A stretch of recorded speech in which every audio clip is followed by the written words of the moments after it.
நம்ம நக்கீரன் டிவியோட தொடர்ந்து இணைந்திருக்க பெல் சிம்பிளை கிளிக் பண்ணுங்க.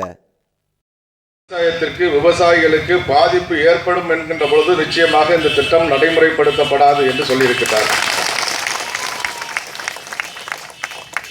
அதிலும் கூட மத்திய அமைச்சர் பொன் ராதாகிருஷ்ணன் அவர்கள் பெட்ரோலியத்துறை அமைச்சர் தர்மேந்திர பிரதான் அவர்களை சந்தித்து இந்த மக்களுடைய போராட்டத்தை பற்றியும் அதை பற்றின விஷயங்களையும் எடுத்து சொல்லியிருக்கின்றார்கள். அப்படி சொன்ன பொழுது மத்திய பெட்ரோலியத்துறை அமைச்சர் தர்மேந்திர பிரதான் அவர்கள் இந்த கிராமத்தைச் சேர்ந்த மக்களுக்கு, விவசாயத்திற்கு, விவசாயிகளுக்கு பாதிப்பு ஏற்படும் என்று சொன்னால் நிச்சயமாக மத்திய அரசாங்கம் இந்த திட்டத்தை நடைமுறைப்படுத்தாது என்று சொல்லியிருக்கின்றார். அவருடைய தொலைக்காட்சி பேட்டிகளில் கூட நீங்கள் பார்த்திருக்க முடியும். அந்த அடிப்படையில் விவசாயத்திற்கு பாதிப்பு ஏற்படும் என்பதை ஆய்வுபூர்வமாக அறிக்கையாக தயார் செய்திருப்பதாக நம்முடைய கிராமத்தைச் சேர்ந்த இந்த வழிநடத்தக்கூடிய பெரியோர்கள் சொல்லியிருக்கின்றார்கள். ஏனென்று சொன்னால் எனக்கு நம்பிக்கை இருக்கிறது விவசாயம் பாதிக்கப்படும் என்பது. இருந்தாலும் கூட நம்பிக்கை இருந்தாலும் கூட இது எந்த அளவிற்கு பாதிக்கப்படும் என்பது எந்த அரசியல்வாதிக்குமே தெரியாது. தெரிந்திருந்தால் பல பேர் ஒரு நேரத்திலே கையொப்பமிட்டிருக்க மாட்டார்கள்.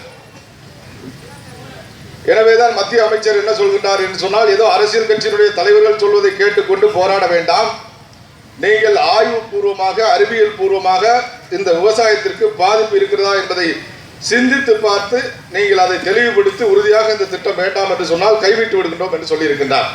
ஆனால் நம்முடைய கிராமத்தைச் சேர்ந்த பெரியோர்கள் நான் கேட்கின்ற பொழுது அறிவியல் ரீதியாக அதற்கான அறிக்கைகள் எங்களிடம் இருக்கிறது, தயார் நிலையில் இருக்குது. இந்த திட்டம் கொண்டு வரப்பட்டால் விவசாயம் பாதிக்கப்படும் என்பதற்கான அறிக்கைகள் தயார் நிலையிலே நாங்கள் வைத்திருக்கின்றோம். இதை நாங்கள் எடுத்து வந்து மத்திய பெட்ரோலியத்துறை அமைச்சரையும் சந்திக்கின்றோம், மத்திய அமைச்சர் பொன் ராதாகிருஷ்ணன் அவர்களையும் சந்திக்கின்றோம், தமிழக பாரதிய ஜனதா கட்சியினுடைய தலைவரையும் சந்திக்கின்றோம், மற்றும் இருக்கக்கூடிய அனைத்து நிர்வாகிகளையும் சந்திக்கின்றோம் என்று சொல்லியிருக்கின்றார்கள்.